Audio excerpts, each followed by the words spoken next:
오늘 하나님께서 우리에게 주시는 말씀은 마태복음 16장 우리 21절부터 28절까지의 말씀입니다.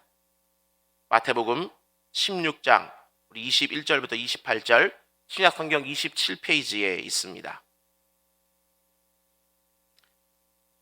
21절부터 한 절씩 교독하도록 하겠습니다.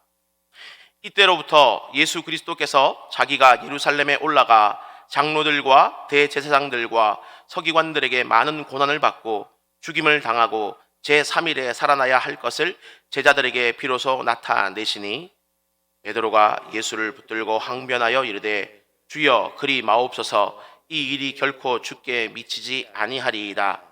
예수께서 돌이키시며 베드로에게 이르시되 사탄아 내 뒤로 물러가라. 너는 나를 넘어지게 하는 자로다. 내가 하나님의 일을 생각하지 아니하고 도리어 사람의 일을 생각하는도다 하시고 이에 예수께서 제자들에게 이르시되 누구든지 나를 따라오려거든 자기를 부인하고 자기 십자가를 지고 나를 따를 것이니라. 누구든지 제 목숨을 구원하고자 하면 잃을 것이요 누구든지 나를 위하여 제 목숨을 잃으면 찾으리라. 사람이 만일 온 천하를 얻고도 제 목숨을 잃으면 무엇이 유익하리요? 사람이 무엇을 주고 제 목숨을 바꾸겠느냐? 인자가 아버지의 영광으로 그 천사들과 함께 오리니 그때에 각 사람이 행한 대로 갚으리라. 진실로 너희에게 이르노니 여기 서 있는 사람 중에 죽기 전에 인자가 그 왕권을 가지고 오는 것을 볼 자들도 있느니라. 아멘. 여러분 반갑습니다.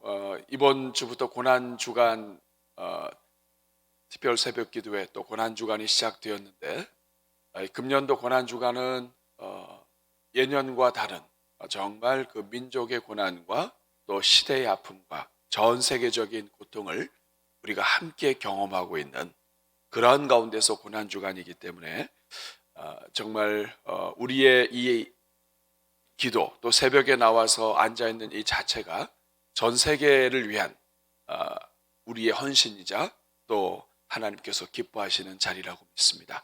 또 새벽을 깨우며 온라인으로 함께 하시는 모든 분들 오늘부터 시작해서 한 주 동안 하나님이 특별히 주시는 하나님의 은혜가 여러분 위에 함께 하시기를 축복합니다.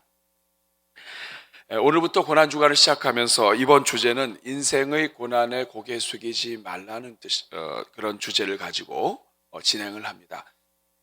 우리 인생을 살다 보면 고난이 오는데 또 예수 그리스도를 믿는 사람들은 또 이 고난이라고 하는 주제가 굉장히 중요한데 지금 더욱이 코로나 상황 속에서 또 모든 것이 쉽지 않은 상황 속에서 우리가 이 고난을 어떻게 대할 것인가.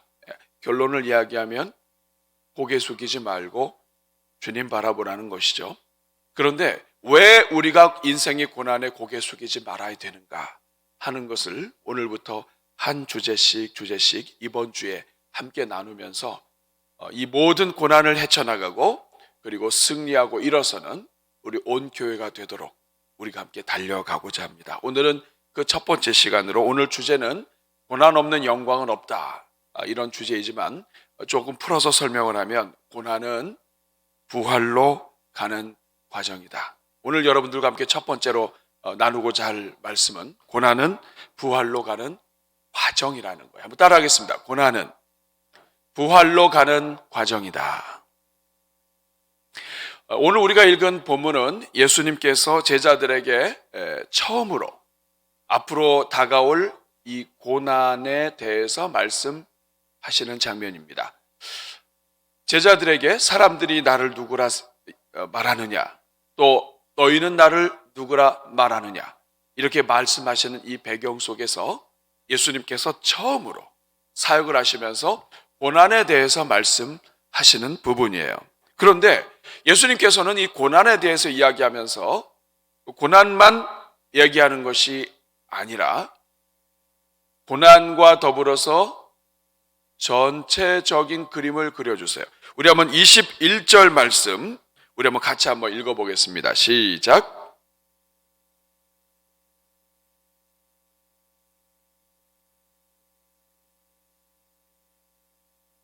자, 여기 보면 이때로부터 예수님께서 자기가 예루살렘에 올라가 장로들과 대제사장들과 서기관들에게 많은 고난을 받고 죽을 것이다 해서 끝나지 않아요.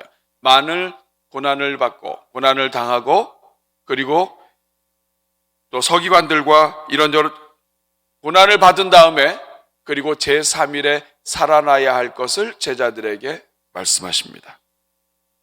예루살렘에 올라가 서기관들과 제사장들에게 많은 고난을 받고 그리고 죽임을 당하고 그리고 제3일에 살아나야 할 것을 말씀하십니다. 여기서 우리가 보아야 하는 것은 예수님께서는 고난만 이야기하지 않으셨다는 거예요. 예수님은 앞으로 일어날 모든 그림을 다 그려주셨다는 거예요. 처음서부터 예수님은 제자들에게 고난받아서 죽을 것이다만 이야기하지 않으셨어요. 고난받아서 죽게 되지만 그러나 3일 만에 다시 살아날 것을 말씀하셨다고요. 고난은 무엇인가? 부활을 향해서 가는 과정인 거예요. 그런데 제자들도 그렇고 오늘 이 시대도 그렇고 예수님은 큰 그림을 보여주시면서 부활까지 바라보며 이야기하셨는데 고난에 멈추는 겁니다.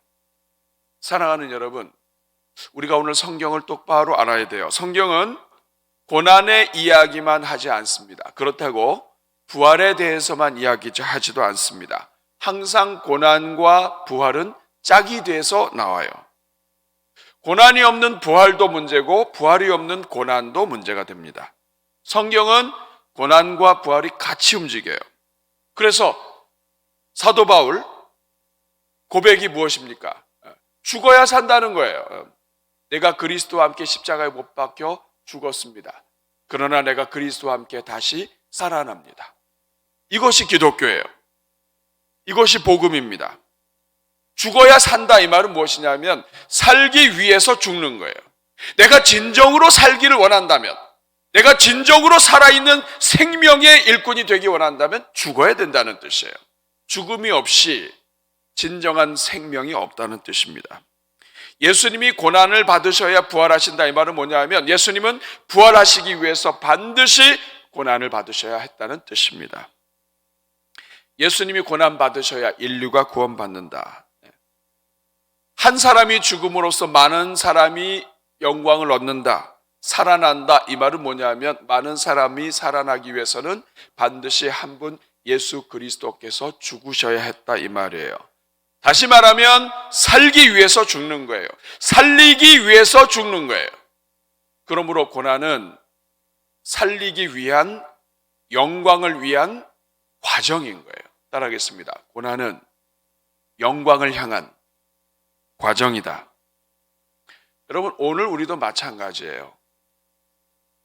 예수님께서는 예수님의 걸어간 길과 오늘 성도들의 걸어가는 길이 똑같다는 것을 말씀해 주십니다. 내가 죽어야 예수님이 사는 거예요. 내가 죽어야 교회가 사는 거예요. 이것이 복음이에요. 내가 죽어야 교회가 사는 거예요. 근데 여러분, 세상은 달라요. 죽고 사는 건 비슷한데 달라요. 세상은 남을 죽여야 내가 사는 거예요. 죽고 사는 게 다 들어가 있어요. 그런데 남을 죽여야 내가 사는 겁니다. 서기관들이 바리새인들이 왜 예수님을 그렇게 죽이려고 합니까? 제사장들이 왜 이렇게 예수님을 죽이려고 합니까? 예수님을 죽이지 않으면 자기들이 죽게 생긴 거예요. 그러니까 자기들이 살기 위해서 예수님을 죽이는 거예요. 이것은 복음이 아닙니다. 이것은 세상이 하는 일이에요. 거꾸로 가는 길이에요. 부활로 가는 길이 아니에요. 세상 사람들은 고난을 받으면 이것은 멸망하는 길이에요. 수치를 당하는 길이에요. 심지어는 교회 안에도 그 생각이 들어와 있었던 거예요. 메시아는 영광을 받으셔서 통치하는 자리지 죽는 자리가 아니라는 거예요. 성경을 그렇게 보면서도 그걸 모르는 것입니다. 하나님은 독생자 예수, 하나님이 직접 죽으심을 통해서 모든 인생을 살리시는 계획을 가지시고 계세요. 이것이 하나님의 계획이에요. 그런데 예수님을 믿는 성도들조차도 이게 안 되는 거예요. 그만큼 따라하겠습니다. 내가 죽는 것은 어려운 일이다. 왜냐하면 우리는 세상 속에서 살거든요. 세상 속에서 그렇게 배우지 않았거든요. 그러다 보니까 자꾸만 세상을 따라가는 거예요. 오늘 조국 교회 안에, 우리 대한민국 전 세계 교회 안에 끊임없이 일어나는 문제는 대상을 바꾸기 때문에 그래요. 내가 죽어서 남을 살리는 것이 아니고 반대입니다. 남을 죽여야만 내가 살 수 있는 거예요. 그러니까 세상의 방법과 이 교회의 하나님의 방법이 자꾸 충돌하는 거예요. 예수님을 같이 따라다녔던 제자들도 똑같습니다. 여러분 오늘 본문의 베드로를 보세요. 예수님께서 이렇게 고난을 받으시고 분명히 부활하시기 위해서, 다시 살아나기 위해서 고난받아야 된다고 말씀하셨는데도 불구하고 베드로가 벌떡 일어났는지 안 일어났는지 모르겠지만 느낌에 일어난 것 같아요. 우리 22절 보겠습니다. 베드로가 예수를 붙들었어요. 그리고 항변하여 이르되, 여러분 여기에서 이 항변했다고 하는 말은 꾸짖으면서 말리는 걸 얘기해요. 여러분 예수님이 베드로를 꾸짖어야 돼요? 아니면 베드로가 예수님을 꾸짖어야 돼요? 누가 꾸짖어야 돼요? 항변하다고 하는 말은 상대방을 압도하면서 꾸짖는 것을 말합니다. 꾸짖으면서 말하는 거야. 붙잡으면서 예수님 말도 안 되는 소리를 하신 거예요 라고 얘기하는 거예요. 오늘 똑같습니다. 오늘 세상이 또 세상의 사고에 가득 차 있는 그러한 사람들이 교회를 향해서 자꾸 던지는 거예요. 예수님 이거 무슨 소리입니까? 꾸짖듯이 세상이 막 예수님을 꾸짖고 세상이 막 교회를 꾸짖는 거예요. 그렇게 하면 안 된다 이 말이에요. 왜냐? 이건 이렇게 일어나서는 안 되는 일이다. 이거 절대로 일어나서는 안 되는 일이다. 예수님은 고난받으면 안 된다. 예수님은 고난을 받으시면 안 되고 영광을 받으셔야 된다. 예수님 분명히 말씀하셨잖아요. 3일 만에 다시 살아난다. 그 전에 고난받고 죽어야 된다고 얘기하셨는데 이거 못 받아들이는 거예요. 여러분 오늘 우리가 이 고민하는 것도 그거예요. 죄 없는 예수님이 왜 십자가 지셔야 돼요? 저 사람이 잘못했고 또 이 사람이 잘못했는데 왜 내가 십자가를 져야 돼요? 저 사람 때문에 내 자존심이 뭉개지고 또 내 뜻이 망가졌는데 어떻게? 저 사람을 내가 어떻게 용서를 하나요? 십자가 앞에서 다 똑같은 거예요. 베드로 입장에서도 큰일 난 겁니다. 제자들의 모든 생각을 베드로가 압축했다고 보시면 돼요. 우리가 지금 죽기 살기로 예수님 따라다니는 것은 영광을 얻기 위한 거예요. 오른편에 왼편에 예수님이 이 기적을 행하시고 능력을 행하시고 이 예수님이 보통 분이 아니신데 예수님만 잘 따라다니다가 정말 이 잘만 줄만 서면 오른편에 왼편에 직분도 받고 그리고 능력도 받고 영광도 받고 떵떵거리면서 내가 살 수 있을 거라고 생각하는 거예요. 이렇게 그런데 예수님이 갑자기 고난받고 죽으신다? 우리 뭐가 되는 거예요? 이런 고민을 지금 베드로가 하면서 예수님을 붙잡고 항변하는 겁니다. 이 항변이라고 하는 말이 무서운 거예요. 고난을 당하시려고 하시는 하나님의 뜻대로 움직이시려고 하는 예수님을 붙잡고 흔들면서 정신 똑바로 차리시라고 얘기하는 거예요. 꾸짖는다는 뜻입니다. 이 말이. 이에 대한 예수님의 대답이 무엇인지 우리 한번 같이 읽어볼게요. 시작. 23절 시작. 예수께서 돌이키시며 베드로에게 이르시되 사탄아 내 뒤로 물러가라. 너는 나를 넘어지게 하는 자로다. 네가 하나님의 일을 생각하지 아니하고 도리어 사람의 일을 생각하는도다 하시고, 우리 주님이 분명하게 말씀하세요. 사탄아 물러가라. 사탄아 물러가라. 여러분 베드로가 사단이란 얘기는 아니죠. 그런데 인류의 시작부터 에덴 동산에서 하와를 유혹하고 자기 이익을 생각하게 하고 자기를 지혜롭게 할 만큼 탐스럽게 자기의 유익을 위해서 선택하도록, 하나님의 명령이라 할지라도 그것을 깨고 자기를 위해서 선택하도록 그렇게 붙잡게 하는 그 마귀의 역사가 지금도 예수 그리스도 제자들이 있는 그 사이에 와서 그 뒤에 숨어 있다 이 말이에요. 예수님을 따라다니면서 생기는 이익, 예수님을 따르긴 따르지만 세상 사람들이 따르는 모든 것들을 얻으려고 하는 그 모든 것들, 사람들이 사회에서 일을 처리하듯이 그렇게 하나님의 교회와 하나님 앞에서도 처리하려고 하는 그것이 예수님조차도 맡고 있다 이 말입니다. 그러면서 하나님의 일을 알지 못하고 사람의 일로 생각한다. 세상의 일, 인간의 지혜를 가지고 하나님의 지혜, 하나님의 능력, 하나님의 영광, 하나님의 계획을 막으려 한다 이 말이죠. 그러면서 예수님이 24절에 계속해서 이어서 말씀하십니다. 24절 같이 읽습니다. 이에 예수께서 제자들에게 이르시되 누구든지 나를 따라오려거든 자기를 부인하고 자기 십자가를 지고 나를 따를 것이니라. 여러분, 이것은 우리가 수도 없이 들었던 말이에요. 누구든지 나를 따라오려거든 정말 나의 제자로서 하나님 나라의 일을 감당하며 하나님을 기쁘시게 하며 하나님의 영광을 위해 달려오는 그러한 사람은 가장 먼저 해야 될 일이 자기를 부인하는 거예요. 자기 부인이 무엇인지 아십니까? 자기의 유익, 자기의 고집, 자기의 생각, 자기의 자아, 세상의 모든 것으로 충만한 그 모든 자기를 부인한다. 내가 아니다. 나는 없다. 하나님은 있고 나는 아무것도 아니다. 이제까지 이렇게 된 게 나 때문이 아니라 하나님의 은혜다. 나는 없다. 사도 바울이 뭐라고 합니까? 나는 죄인 중에 괴수고 모든 것은 가졌지만 가장 작은 자라. 이것이 자기를 부인하는 거예요. 내가 큰 자고 내가 높은 자고 이건 자기 부인이 안 된 거예요. 여기에서 안 되니까 아무것도 안 되는 거예요.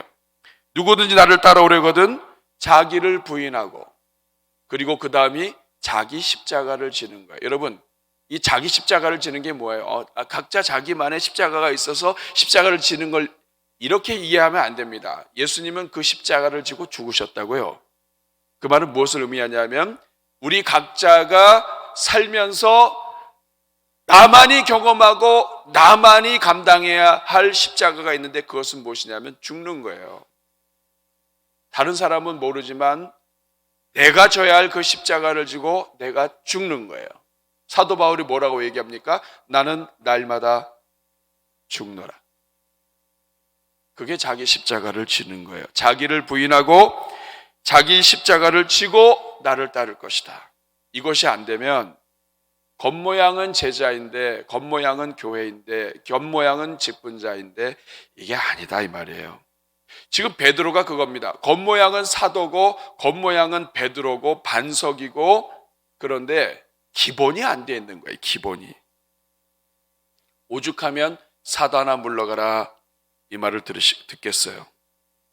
그러면서 예수님이 계속해서 이야기해 주십니다. 25절 결론 말씀이에요. 시작. 누구든지 제 목숨을 구원하고자 하면 잃을 것이요 누구든지 나를 위하여 제 목숨을 잃으면 찾으리라. 자기 목숨을 구하려고 하면 이 말은 뭐냐면 자기를 지키고 자기 책임을 면하려 하고 자기 이익을 위해서 노력하면 노력할수록 그 사람은 하나님 앞에서 죽는다. 저는 이것을 아주 교회와 삶 속에서 많이 봅니다. 자기가 살기 위해서 움직이면 하나님이 죽이세요. 시간이 지나면 알아서 죽어요. 반대로 하나님과 교회를 위하여 여기도 이렇게 나와 있죠. 누구든지 나를 위하여. 나를 위해서라면 나 자신을 위해서라면 내가 살아야 돼. 그런데 하나님을 위해서 교회를 위해서 내가 죽고 내 목숨을 잃으면 놀라운 일이 일어납니다. 하나님이 그 사람을 살리세요. 지금 당장은 죽는 것 같고 지금 당장은 사람이 이렇게 그래 이런 소리 들을 수 있을지 모르지만 하나님은 살아계시기 때문에 하나님은 반드시 살리시는 거예요. 죽는 자가 사는 거예요. 반대로 살고자 하는 자는 하나님이 죽이십니다. 교회는 그런데요, 우리가 내가 살기 위해서 남을 죽이고 비난하고 비판하고 하는 이 모든 것들은 다 내가 죽는 거예요. 결국 내가 죽어요. 하나님은 하나님의 말씀대로 살지 않고 하나님의 그 그리스도의 이 십자가와 부활을 전체를 갖다가 기본적으로 자기 십자가를 져야 되는 제자의 삶을 살지 않으면 하나님이 그걸 내버려 두지 않으십니다. 사랑하는 여러분, 고난주간을 시작하면서 우리가 가장 먼저 보아야 될 큰 그림은 부활을 위해서는 반드시 죽어야 되는 거예요. 고난이 있는 거예요. 고난은 부활을 위해서, 영광을 위해서 반드시 거쳐야 되는 과정이에요.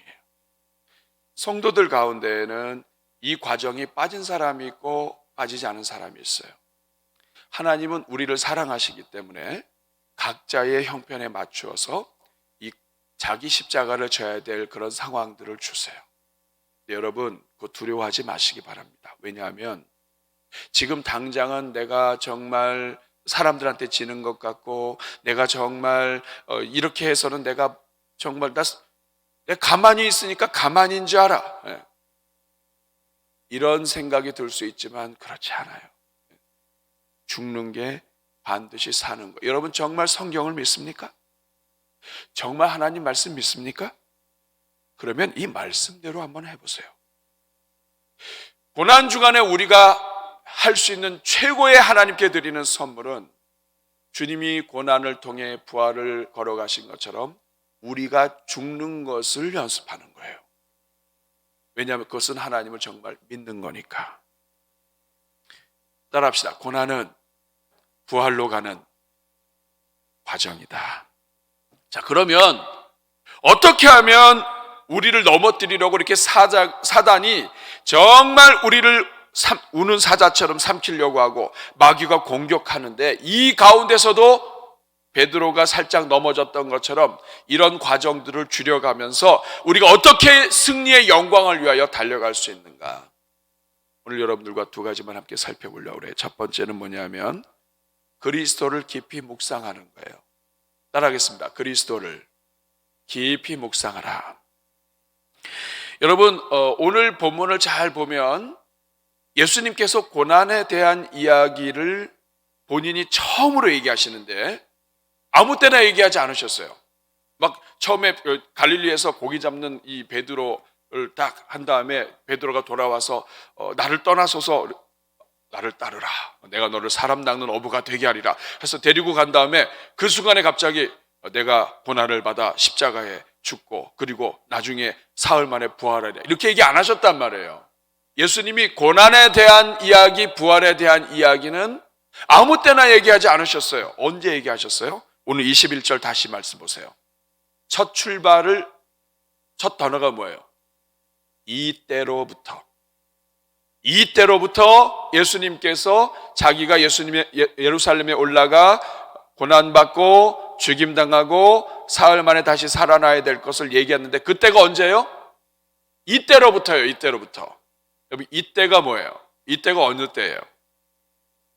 이때는 그 앞에 있는 이야기예요. 13절부터 예수님께서 제자들에게 사람들이 나를 누구라 하느냐, 또 너희는 나를 누구라 하느냐, 이렇게 하시다가 베드로가 주는 그리스도 살아계신 하나님의 아들입니다 얘기하니까 예수님은 그리스도입니다 이 말 딱 들으시고 나서 본인이 베드로를 일단 칭찬하시고 그 다음에 20절에 말씀하세요. 이에 제자들에게 경고하사 자기가 그리스도인 것을 아무에게도 이르지 말라. 이 말은 뭐냐면 공식적으로 내가 그리스도로 이 땅에 왔어 라고 공식적으로 이야기한 그 이때로부터 예수님이 고난과 부활에 대해서 이야기하셨다는 거예요. 우리 사랑하는 여러분, 왜 예수님은 자신이 그리스도라고 하는 것을 밝히시는 그때로부터 고난과 부활에 대해서 말씀하셨을까요? 그 이유는 예수님이 그리스도라는 사실을 바로 알아야 그리스도가 이 땅에 오셔서 왜 고난 받으셔야 됐는지, 왜 십자가를 지셔야 되는지, 그리고 왜 이 그리스도는 오셔서 죽는 것으로 끝나지 않고 오히려 그 십자가를 지는 것이 영광이 되는지, 이것을 이해할 수 있다 이 말이에요. 그리스도로 오신 예수님을 이해하지 못하면 고난 받으시는 예수님을 이해할 수 없고, 그 예수님이 고난 이후에 부활하실 수 있다는 눈이 닫혀버리는 거예요. 그러므로 그리스도를 깊이 묵상하는 것이 중요하다. 베드로는 알았어요. 주는 그리스도라는 거 알았어요. 같이 움직이면서 이렇게 기적을 행하시고 또 이런 여러 가지를 통해서 그리스도라는 것을 알았어요. 그런데 더 많이 알지 못했어요. 성경 전체를 통해서 그리스도가 왜 이 땅에 오셨고, 이 땅에 오신 그리스도가 왜 돌아가셔야 되고, 왜 죽으셔야 되고, 그리고 왜 세상 죄를 대신 짊어지고 가셔야 되는지, 이걸 몰랐던 거예요. 우리 사랑하는 여러분, 그리스도, 예수님을 깊이 묵상하는 이번 한 주 되시기를 바랍니다. 예수님을 깊이 묵상하면 묵상할수록 예수님이 왜 이 땅에 오셨는지, 예수님이 오늘 우리를 얼마나 사랑하시는지, 하나님께서 우리를 얼마나 사랑하셔서 그의 아들을 주시기까지, 그의 아들을 죽이시면서까지 우리를 살리시려고 하시는지, 예수님을 묵상하면 묵상할수록 우리의 이 속에 있는 영의 눈이 활짝 열리게 되는 거예요. 그러므로 이번 한 주 동안에 여러분에게 묵상집을 드렸습니다. 새벽에 진행되는 말씀과 매일 진행되는 큐티와 그리고 여러분이 읽을 수 있는 거리들을 살짝 놓았습니다. 여러분이 이번 한 주 동안에 묵상집을 통해서 예수님을 묵상하고 고난을 묵상하고 또 같이 기도하고 이런 과정을 통해서 예수 그리스도의 이 고난과 또 그리스도의 십자가와 이 부활로 이어지는 이 모든 예수님의 행적을 여러분이 충분히 이해하고 예수님의 그 고난과 부활에 동참하시는 은혜가 있기를 바랍니다. 또 한 가지, 우리가 이 마귀의 공격에서 이기려면 그리스도를 깊이 묵상하고 예수님이 누구신가, 예수님이 무엇을 하셨는가를 깊이 묵상하는 것이 중요한데, 두 번째는 예수님이 누구신지 내가 바로 알아야 된다는 거예요. 따라하겠습니다. 예수님이 누구신지 바로 알아라. 두 번째는 첫 번째와 무엇이 다르냐면 그 예수님이 나와의 관계에서 어떤 분인지 확실하게 깨달아야 된다는 거예요. 여러분, 예수님께서는 그냥 제자들에게 내가 그리스도다 이렇게 안 하셨어요. 질문을 하셨어요. 사람들이 나를 누구라 하느냐? 그랬더니 뭐 더러는 세례 요한이기도 하고 또 더러는 엘리야라고 하기도 하고 뭐 이렇고 저렇고 말이 많습니다. 근데 예수님이 그 다음 질문하세요. 너희는 나를 누구라 하느냐? 너희는 나를 누구라 하느냐? 그때 베드로가 고백합니다. 마태복음 16장 16절에 시몬 베드로가 대답하여 이르되 주는 그리스도시요 살아계신 하나님의 아들입니다. 이렇게 고백을 해요. 중요한 것은 고난과 부활에 대한 메시지를 주시기 전에 예수님이 물어보셨어요. 너는 나를 누구라 하느냐? 오늘 제가 여러분들에게 묻겠습니다.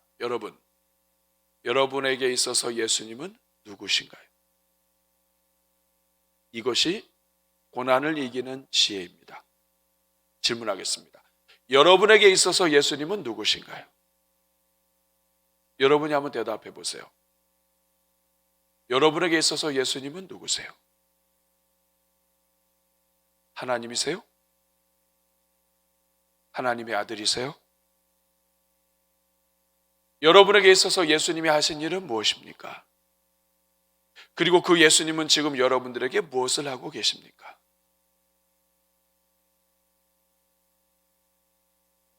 여러분, 인생은 내가 누구인지 아는 것에서 시작해요. 내가 누구인지. 내가 누구인가 하는 것은 나 스스로로는 몰라요. 관계에서 나옵니다. 나는 누구인가? 이것이 고난을 이길 수 있는 힘이 돼요. 나는 그저 세상에 던져진 존재고 나는 인류의 역사 속에서 알아서 적절하게 원숭이였다가 진화가 된 존재다 라고 한다면 이 존재는 고난에 대한 의미가 없어요. 고난이 왜 오는지 그거는 재수가 없는 것일 수 있겠죠. 그런데 내가 누구인가? 나는 하나님이 사랑하는 아들이에요. 하나님이 나를 지으셨어요. 인류가 죄 가운데 있었지만 하나님의 아들 예수님이 나를 위해서 죽으셨어요. 그리고 나를 구원해 주셨어요. 나의 주님이 되셨어요. 지금도 내 곁에서 나를 위해서 기도해 주시고, 그리고 주님을 부르짖을 때마다, 그리고 이제는 예수님의 이름으로 하나님 앞에 기도하게 하셨어요. 예수님은 나의 주님이시고 예수님은 하나님 아버지께로 이끄시는 하나님의 선물이고, 그리고 이제 나는 하나님의 자녀고 나는 그리스도의 신부고, 내가 누구냐 하는 것에 따라서 고난에 대한 문제가 완전히 달라져요. 우리 사랑하는 여러분, 왜 성도에게 있어서는 고난이 영광으로 가는 길인가요? 왜 성도에게 있어서는 고난이, 우리가 지금 인생을 살면서 경험하고 때로는 하나님을 위해서 내가 죽어야 되는 그 고난, 내가 십자가를 져야 되는 그 고난, 정말 어느 누구도 알아주지 못하지만 내가 하나님 앞에서 엎드리고 내가 죽어야 되는 그 아픔, 이 모든 것들을 우리는 왜 기쁨으로 감당할 수 있습니까? 왜 우리는 인생의 고난에 대해서 고개 숙이지 않을 수 있습니까? 우리가 누구기 때문에 그래요. 우리 하나님의 아들이에요. 하나님의 자녀예요. 예수님이 누구세요? 나를 위해서, 나를 사랑해서 십자가를 지신 하나님의 아들이세요. 여러분, 하나님이 특별히 뜻이 계셔서 아들을 보내셨는데 그 아들이 나를 사랑하고 계세요. 내가 비록 살다가 아플 수 있어요. 근데 그 하나님이 나와 함께하고 계세요. 지금도 나를 위해서 붙잡고 계세요. 하나님이 지금 나와 함께하고 계시다고요. 나 같은 죄인을 살리셔서 하나님의 자녀로 삼으시고 이제는 아버지라고 부를 수 있도록 하셨는데 그 아버지가 하나님이세요. 우리가 그런 사람이에요. 그러면 여러분, 이 고난이 고난입니까? 어려움이 있어도, 아픔이 있어도, 지금 당장 눈앞에 억울함이 있어도, 육체 질병이 너무 강하게 다가와서 내가 죽을 것 같아도 여러분, 그거 아무 문제 안 돼요. 왜냐하면 하나님이 나와 함께하고 계시기 때문이에요. 여러분, 마찬가지입니다. 예수님께서는 너는 나를 누구라 하느냐라고 질문하세요. 여러분은 예수님이 누구세요? 여러분에게 있어서 하나님은 어떤 분이에요? 성경에 있는 분이에요? 아니면 살아계신 분이긴 한데 멀리 계신 분이에요? 아니면 지금 살아서 역사하시면서 지금도 여러분과 함께하고 계시는 하나님이세요? 여러분은 어떤 하나님을 믿고 계세요? 예수님의 질문은 바로 이 질문입니다. 너는 나를 누구라 하느냐? 오늘 고난주간을 시작하면서 인생의 문제는 바로 여기 달려 있어요. 여러분이 믿는 예수님이 누구고 여러분이 믿는 하나님이 누구예요? 그분이 어디 계신 거예요? 그분은 지금도 여러분 사랑하고 계시나요? 여기에서 답을 찾지 않으면 우리 모든 인생의 문제는 아무것도 안 됩니다. 어떤 사람은 질병 앞에 있어서도 당당할 수 있는데 어떤 사람은 질병 앞에 다 무너져요. 어떤 사람은 하나님을 위해서 다 내려놓을 수 있어요. 나를 살리기 위해서 죽으셨는데 그분도 내려놓으셨는데 내가 뭐라고, 이 명예가 뭐라고 다 내려놓을 수 있어요. 그런데 그분을 제대로 알지 못하면, 그분을 믿지 않기 때문에, 예수님을 믿지 않기 때문에 내가 움켜쥐고 있는 거예요. 우리 주님이 주시는 것보다 내가 움켜쥐고 있는 게 더 크다고 생각하는 거예요. 어제 아브라함하고 똑같아요. 하나님이 주시는 게 더 큰데 하나님은 아들이 죽어도 그 아들 다시 살리시는 분이 하나님이신데 하나님을 믿지 않으면 그 아들 붙잡고 죽는 거예요. 이번 한 주 동안에 하나님의 은혜가 임하길 바랍니다. 오늘 특별히 기도할 때 여러분에게 있어서 예수님이 누구신지, 하나님이 누구신지 여러분이 고백할 수 있기를 바랍니다. 정말 여러분이 믿는 하나님은 누구예요? 어떤 하나님을 믿는 거예요? 성경에 있는 하나님, 지금도 역사하시고 우리에게 다가오시고 아들까지 내어주시고 지금도 우리와 함께 하시며 우리를 사랑한다고 고백하시며 우리와 함께 역사하시는 그 하나님 믿으실 수 있기를 바랍니다. 그 하나님 믿으면 끝나는 거예요.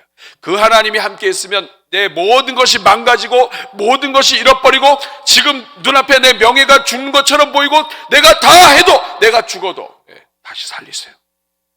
모든 것이 망해도 그분이 내 아버지면 나 살리십니다. 우리가 그분 붙잡고 사는 거예요. 오늘 이 하나님 여러분 만나기를 바랍니다. 우리 한번 같이 찬양하고 같이 기도할게요.